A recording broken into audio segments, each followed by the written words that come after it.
ስሙም ቅዱስ ነው። በዚህ ቃል እግዚአብሔር አምላካችን ያስተምረን ዘንድ መልካም ፈቃዱ ይሆንልን። ይህንንም ቃል የተናገረችው እመቤታችን ናት። እንዲህ ተብሎ የተነገረለት ለእግዚአብሔር ወልድ ነው። እመቤታችን ቅድስት ድንግል ማርያም በጸሎትም ይህንን ነው የተናገረችው። በዚህ ቃል ሀገራችን ምድራችን ከመቅሰፍት የሚጠበቅበት ጸሎተ ማርያም ስለሆነ በዚህ ቃል እግዚአብሔር አምላካችን ይጠብቀን። ስሙ ልዩ ነው አለች እመቤታችን። የወልድ ስም ልዩ ነው። ወልድ ማለት ልጅ ማለት ነው። ወልድ ማለት የግዕዝ ቋንቋ ነው። በአማርኛ ቋንቋ ደግሞ ወልድ ማለት ልጅ ማለት ነው። እግዚአብሔር አብ ለወልድ የባህሪ አባቱ ነው። የባህሪ ማለት የማይበልጥ አባት ማለት ነው። በዚህ ዓለም ያሉ ልጆች ከወላጆቻቸው አይተካከሉም። ወላጆች በዕድሜ ይበልጣሉ። አብ ግን ከወልድ በፊት አልነበረም። ወልድም ከአብ አንሶ አልነበረም። ከመንፈስ ቅዱስም አንሶ አልነበረም። በመለኮቱ ከአብ ጋር የሚተካከል ስለሆነ መንፈስ ቅዱስም የማያንስ ስለሆነ የሚተካከል ስለሆነ ስለዚህ የባህሪ ልጁ ይባላል። አባትም አብም የባህሪ አባቱ ይባላል። የባህሪ ማለት የማይበልጥ የማይቀድም አባት ማለት ነው። የሚገርመው ነገር ጊዜዎችም አልቀደሟቸውም። ዘመናትም ከአብ ከወልድ ከመንፈስ ቅዱስ አይቀድሙም። እመቤታችን ምስጢረ ሥላሴ ነው የተናገረችው። አብ ወልድ መንፈስ ቅዱስ እሩያን ናቸው ብላ እመቤታችን ምስጢረ ሥላሴ ነው የተናገረችው። እሷም ከሥላሴ አንዱን ወለደች እመቤታችን። ማን የሚባለውን? ወልድን። ለምን ወልድን ወለደች? ለመወለድ የሚስማማው ልጅ ነው። አባት ወላጅ ነው። ልጅ ተወላዲ ነው፣ የሚወለድ ነው። በጥንተ ስሙ ተወላጅ ስለሆነ ተወላዲ ስለሆነ ወልድ የመጀመሪያው ስሙ ልጅነት አለውና የአብ ልጅነት ስላለው የድንግል ማርያም ልጅ ሊሆን ተወለደ። የልጅነት ባህሪ ከቀድሞውም ስላለው በጥንተ ስሙ ነው።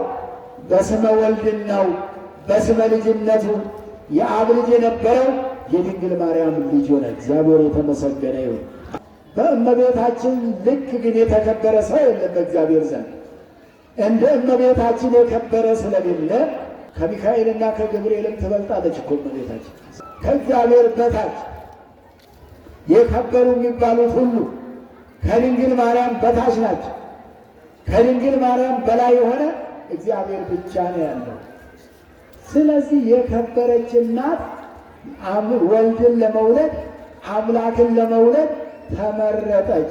ከድንግል ማርያም የተወለደው 30 ዘመን ሲሞላው በዮርዳኖስ ወንዝ ተጠምቆ ሳይውል ሳያድር ዕረቱን ወደ ገዳመ ቆሮንቶስ ሄዶ 40 ቀንና 40 ሌሊት ጾመ። ስንት ቀን ነው የጾመው? መጾም ያስፈልገው ነበር? መጾም አለበት የለበትም? ኃጢአት ለባሕርዩ የማይስማማው አምላክ የጾመው እኛ እንድንጾም ሲያስተምር ነው እንጂ ጾመ በእንቲአነ ስለኛ ጾመ በሉ ምእመናን፣ ስለኛ በሉ፣ ስለኛ ጾመ፣ ጾምንም አስተማረ። ወንጌልን ሲያስተምር ሰምታችኋል። በባለፈው ዕለት የተነበበው ላይ ስትጾሙ እንደምን አትሆኑ ነው የተባለ። አረ በለውላችሁ አልሰማችሁትም ነበር? ስትጾሙ እንደ ግብዞች። ግብዞችን ታውቋቸዋላችሁ? ግብዝ ማለት ነው ያለ ግብዝ ማለት ሌላ ትርጉም ያስፈልገዋል። ራሱ አማርኛው ዞር ያለ ስለሆነ ግብዝ ማለት አስመሳይ ማለት ነው። ስትጾሙ እንደ አስመሳዮች አትሁኑ። አስመሳዮች የጾሙ ለመምሰል ፊታቸውን ይቋጠራሉ። እናንተ ግን ፊታችሁን ታጠቡ ተብሏል። ታጠቡ የተባለው በእንባ ታጠቡ ለማለት ነው። ይሄ እንግዲህ በማይበር የምንጾመውን ጸሎት የማይመለከት የንስሐ ጾም ስንጾም ሰው ሳያውቅብን ነው የምንጾመው። ይሄ ግን የማይበር ጾም ነው። ይሄ ተደብቆ የማይጾም ነው። ማስመሰል አይገባም። መደበቅ ግን የለውም። ከሰባቱ አጽዋማት አንዱ የሆነ የአዋጅ ጾም ጌታ ኢየሱስ ክርስቶስ የጾሙ። ሌሎቹም ጾሞች ነቢያት፣ ሐዋርያት የጾሟቸው፣ የነነዌ ሰዎች የጾሟቸው፣ እንደ ዓርብ ሮብ ያሉ ደግሞ ሰለስቱ ምዕት የጾሟቸው፣ ሌሎቹ ቅዱሳን ሰዎች የጾሟቸው ጾሞች ናቸው። ይሄኛውን ግን ኢየሱስ ክርስቶስ የድንግል ማርያም ልጅ ነው የጾመው። መጾም የማይገባው ከፈለገ ዮርዳኖስ ወጥቶ ሳይውል ሳያድር ዕለቱን ወደ ገዳመ ቆሮንቶስ ሄዶ ለፈተና ቀረበ። ለምን ቀረበ? ክርስትናና ፈተና ይለያዩ ወገኖች። እሱም ተፈትኗል። ዛሬ በክርስትናችን ስንፈተን ብዙዎች እንሰቀቃለን፣ እንማረራለን። ባለቤቱ እጸድቅ አይል ጻድቅ የሆነው እከብር አይል ክቡር የሆነው እንደ ጻድቃን ለእሴት ለዋጋ ያልሆነው እንደ ኃጥአን ለስርየተ ኃጢአት ያልሆነው የጾመው እርሱም ጋር መከራን ሳይሰቀቅ ሊፈትነው የቀረበውንም ሰይጣን ድል እስከሚነሳው እድል አልነሳውም፣ አቅርቦታል። ሰይጣን ቀርቧል። እንዳይቀርብ ማድረግ እየቻለ እኛ ፈተና መቋቋም እንድንችል ሲያሳየን ወደ ገዳም ወደ ምድረ በዳ ሂዶ የሚበላ የሚጠጣ የሌለበት ሂዶ ከቆመ ሳይቀመጥ ከጀመረ ሳያቋርጥ 40 ቀንና 40 ሌሊት ጾመ ጸለየ ጌታ ኢየሱስ ክርስቶስ። እንኳንስ እሱ አምላክ ነቢያቱ እነ ሙሴ 40 ቀንና 40 ሌሊት ጾሟል፣ ጸልሏል። በደብረ ሲና ጽላተ እግዚአብሔርን በተቀበለበት ዘመን አሁን እግዚአብሔር ብዙ ቃላትን ነገረው። 22ቱንም ስነ ፍጥረት በልቡናው ስሎበታል። እንደዚሁም እነ ኤልያስ 40 ቀንና 40 ሌሊት ጾመዋል።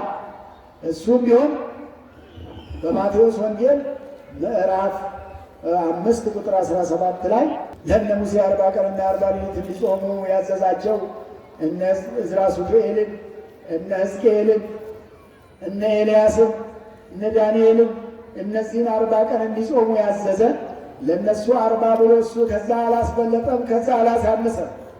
ምክንያቱም የእነሱን ሕግ ሊሽር አልመጣምና ኦሪትና ነቢያትን ለመሻር ያልመጣ አምላክ ራሱ የሠራውን ራሱ አልሻረም። እንደ ዓለም ሰዎች ሐሳባቸው እርስ በርስ እንደሚጣላው አይደለም። የእኛ ሐሳብ ስንት ጊዜ እርስ በርሱ ተጣልቷል። ሰዎች የሚሠሯቸው ሕጎች ስንት ጊዜ እርስ በርሳቸው ተጣርሰዋል። የሰው ሥራ ናቸውና የሰው ሥራ ፍጹም ስላልሆነ፣ ስለዚህ አምላካችን መድኃኒታችን ኢየሱስ ክርስቶስ በገዳመ ቆሮንቶስ 40 ቀንና 40 ሌሊት ሲጾም 3 የኃጢአት አርዕስቶች ቀርበውለታል። ስንት ናቸው? 3 የኃጢአት አርዕስቶች። የመጀመሪያው ትዕቢት ነው የቀረበለት። ትዕቢት ምንድን ነው የቀረበለት? ትዕቢት ታውቃላችሁ? ትዕቢት ቀረበለት። ከዚያ ደግሞ ስስት ቀረበለት። ከዚያ ደግሞ ገንዘብ መውደድ ቀረበለት። ተመልከቱ፣ እነዚህን 3ቱን ነገሮች ይዞ ነው ሰይጣን የመጣው። በትዕቢት ይመጣል ጌታ ኢየሱስ ክርስቶስ። ሰይጣኑ በገዳመ ቆሮንቶስ ዲያብሎስ በትዕቢት ቢመጣበት በትዕቢት አላሸነፈው። በትዕቢት ሳይሆን በትህትና። የክርስቲያኖች መገለጫ ትህትና ነው ወገኖች። ኢየሱስ ክርስቶስ ገዳመ ቆሮንቶስ የጾመው ለራሱ ሳይሆን ለማን ነው? ለእኛ ነው። ስለዚህ ትህትናውን የሚያስተማረው ለማን ነው? ለእኛ ነው። ክርስቲያን መገለጫው ትህትና ነው፣ መታወቂያው ነው። ያለ መታወቂያ እንደማንንቀሳቀሰው ሁሉ ክርስቲያኖች ያለ ትህትና መንቀሳቀስ አይችሉም። ጌታ ኢየሱስ ክርስቶስ ሐዋርያትን ሲያስተምራቸው በሉቃስ ወንጌል ምዕራፍ 10 ቁጥር 17 ላይ ብዙ ነገር ሰርታቸው እኛ የማንጠቅም ባሮች ነን በሉ አለ። አያችሁ፣ ሐዋርያት ናቸው እንዲህ ያሉት እኮ። እንዲህ በሉ ያላቸው ደግሞ ጌታ ኢየሱስ ክርስቶስ። አንድ ሰው ሲያምጥቶ አንድ ድንጋይ ጥሎ ያ ሙሉ ቀን ሲወራበት እንዲውል ይፈልጋል። የታደሉ ሰዎች ደግሞ አረማን ጠቅም ነን፣ ይሄ የሚገባ ነው፣ ግዴታ ነው፣ ከእኔ የሚጠበቅ ነው፣ ማድረግ አለብኝ። ግማሹ እኮ አሁን እዚህ መጥቶ አስቀድሶ ሲመለስ መንገድ ላይ በሚያገኘው በማያስቀድሰው ላይ አማትቦበትም ይሄዳል እኮ ያልፋል። የተሻልኩ ነው ብሎ ማለት ትህትና ነው የሚያስፈልገው። የክርስቲያኖች መገለጫ ትህትና ነው። ትህትና የሚባለው ከምድር ላይ እየጠፋ በመሄዱ ነው። ወላጆች መከበሩ የቀረው፣ ወንድሞች እርስ በርስ መከባበሩ ቀርቶ ኢትዮጵያውያን መጥላት ያበዛ ኢትዮጵያዊ ለወገኑ ሞትን ይደግስ ጀመረ። እመቤታችንም የባሕርያዊቱን መዋረድ አይቷል ነው ያለችው። ዝቅ ማለት አይቷል ነው ያለችው። አያችሁ፣ በገዳመ ቆሮንቶስ ሰይጣንን ክርስቶስ በምንድን ነው ድል ያደረገው? በትሕትና በሉ። በምንድን ነው ድል ያደረገው? የድንግል ማርያም ልጅ ኢየሱስ ክርስቶስ ዲያብሎስን በትሕትና ድል አደረገው። ዛሬም ትሕትና ያላቸው ሰዎች ሰይጣንን ድል ያደርጉታል። ሰይጣን ትሕትና አይወድም። ሰይጣን ይዞ የሚመጣው ትዕቢትን ነው። የከብር ባይ ልቡናን ነው። ይሄን ከፍ ከፍ የሚል ልቡና ነው። ዝቅ የማይል ልቡና ነው። እኔ ታናሽ ነኝ እንዳትሉ ያደርጋቸዋል፣ ይከለክላቸዋል። የሚጠቅመውን ነገር መከልከል ሰይጣን ስራ ነው። እግዚአብሔር አድርጉ የሚለንን ሰይጣን ደግሞ አታድርጉ እኮ ነው የሚለን። አሁን እግዚአብሔር በዚህ ሰዓት ምንድን ነው የሚለን? ጹሙ ነው የሚለን። ሰይጣንስ ምንድን ነው የሚለን? ብሉ ነው። ያመሃል፣ ጨጓራ አለብህ ይላል፣ ምክንያት ያበዛብሃል። እንደውም በከተማው እኮ የዘወረደ የሚባለው የመጀመሪያ ሳምንት ጾም አለ አይደል? ሁሉም ሰው በጣም ጸዋሚ ነው የሚሆነው ይባላል። በይበልጥ ወጣቱ ቅድስት ላይ ቀዝቀዝ፣ ሁለተኛው ሳምንት ላይ፣ ሶስተኛው ላይ ደግሞ በጣም ቀዝቀዝ፣ ወደ ሕማማቱ አካባቢ ጾምና ደግሞ አብሮ ይፈስካል። እንደዚህ የሚያደርጉ ማለት ነው። አብሮ የጀመሩ አብሮ ለመጨረስ መሀሉን ለሌላ ትተው ማለት ነው። እንዲህ እያደረገ ነው የሚያሰንፈው። ስንፍናው በብዙ መልኩ ነው የሚመጣው። ስንፍና የሰይጣን የማን ነው? ስንፍና የማን ነው? ክርስትና ስንፍና አይፈልግም።